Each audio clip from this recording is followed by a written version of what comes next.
وضو کا بیان. نیند سے جاگ کر پہلے ہاتھ دھوئیں. صبح جب پہلے آپ واش روم میں پہنچے تو ہاتھ دھوئیں. حضرت ابو ہریرہ رضی اللہ عنہ سے روایت ہے کہ رسول اللہ صلی اللہ علیہ وسلم نے فرمایا وَإِذَا اسْتَيْقَظَ أَحَدُكُم مِّن نَّوْمِهِ فَلْيَغْسِلْ يَدَهُ قَبْلَ أَن يُدْخِلَهَا فِي وُضُوئِهِ فَإِنَّ أَحَدَكُمْ لَا يَدْرِي أَيْنَ بَاتَتْ يَدُهُ. جب تم نیند سے جاگو تو اپنا ہاتھ پانی کے برتن میں نہ ڈالو جب تک کہ اس کو 3 بار نہ دھو لو، کیونکہ تم نہیں جانتے کہ اس ہاتھ نے رات کہاں گزاری ہے. مطلب یہ ہے کہ نیند سے جاگ کر ہاتھ پہنچوں تک 3 بار دھو کر پھر انہیں پانی کے برتن میں ڈالنا چاہیے. ہو سکتا ہے رات کو ہاتھ بدن کے کسی حصے کو لگ کر پلید ہو گئے ہوں. اب تو خیر ٹیپ کا طریقہ ہے، لیکن اس سے پہلے لوگوں کے پاس مگ بھی نہیں ہوتے تھے اور لوٹوں کا بھی اس طرح رواج نہیں تھا. تو عموماً کیا ہوتا تھا، برتن کے اندر سے، جیسے اب بھی دیہات میں بعض اوقات برتن کے اندر سے ہاتھ ڈال کے لب سے پانی ڈال کے وضو کیا جاتا ہے.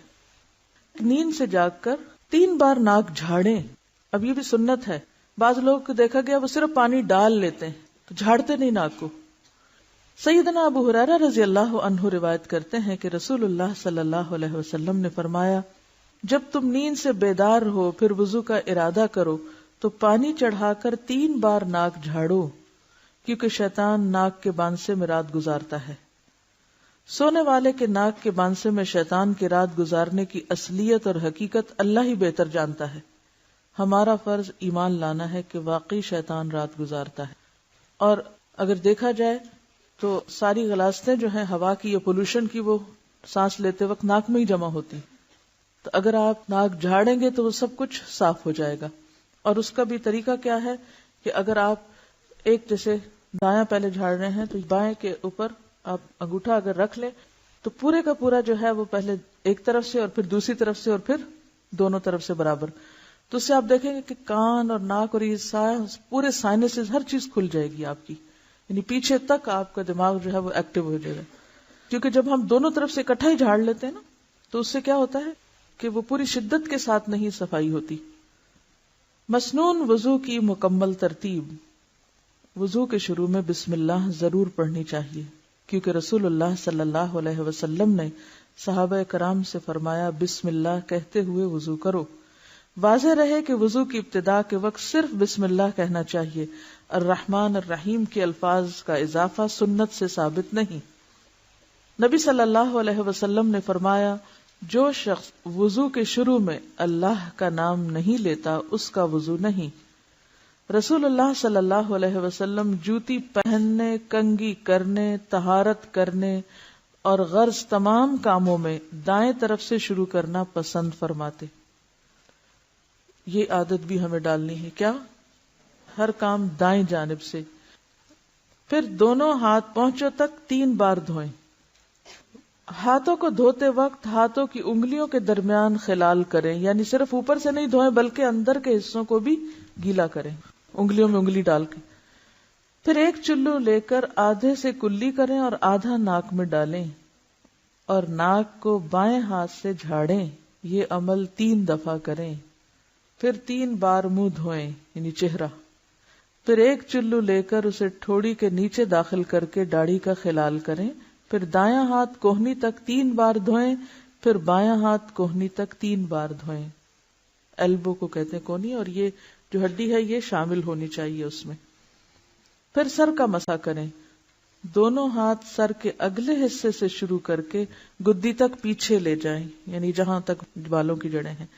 پھر پیچھے سے آگے اسی جگہ لے آئیں جہاں سے مسح شروع کیا تھا. یعنی جیسے خواتین کے بال لمبے ہوتے ہیں یا ان کے الجھنے کا ڈر ہوتا ہے تو آپ اس کو اس طرح کر کے بھی آہستہ آہستہ لا سکتے ہیں. ضروری نہیں کہ پورے بال پیچھے سے آگے الٹائیں. آپ نے سر کا 1 دفعہ مسح کیا. سر کا مسح 3 بار نہیں 1 بار، لیکن پورے سر کا مسح. پھر کانوں کا مسح اس طرح کریں کہ شہادت کی انگلیاں دونوں کانوں کے سوراخوں سے گزر کر کانوں کی پشت پر انگوٹھوں کے ساتھ مسح کریں.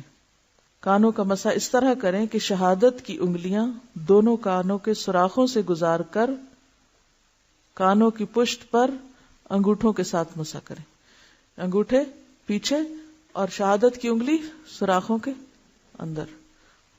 پھر دایاں پاؤں ٹخنوں تک 3 بار دھوئیں اور بایاں پاؤں بھی ٹخنوں تک 3 بار دھوئیں. یعنی اگر آپ ٹیپ کے آگے بھی دھو رہے ہیں تو اس کو 3 دفعہ پاؤں کو ہلا لیں، اور اگر آپ پانی ہاتھ سے ڈال کے کر رہے ہیں تو 3 چلو ڈال لیں.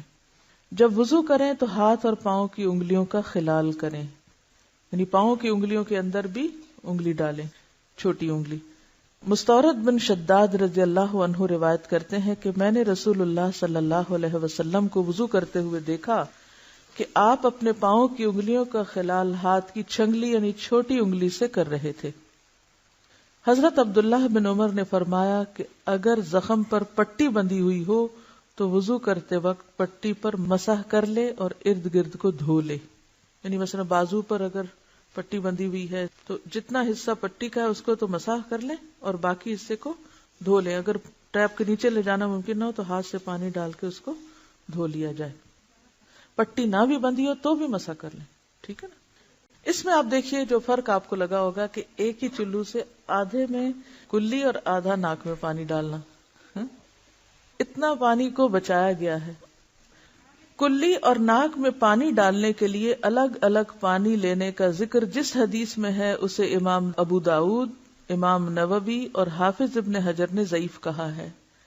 امام نووی اور امام ابن قیم رحمۃ اللہ علیہ فرماتے ہیں کہ رسول اللہ صلی اللہ علیہ وسلم کے وضو کا طریقہ چلو سے آدھا پانی منہ میں اور آدھا ناک میں ڈالنا ہے، یعنی یہ افضل طریقہ ہے. اور دوسری روایت جو ہے وہ ضعیف ہے. ٹھیک ہے. یعنی ایک چلو سے آدھا کلی اور آدھا ناک میں ڈالنا جو ہے یہ حدیث زیادہ صحیح ہے، اور جو دوسری حدیث ہے جس میں الگ الگ کرنا ہے وہ ضعیف روایت ہے.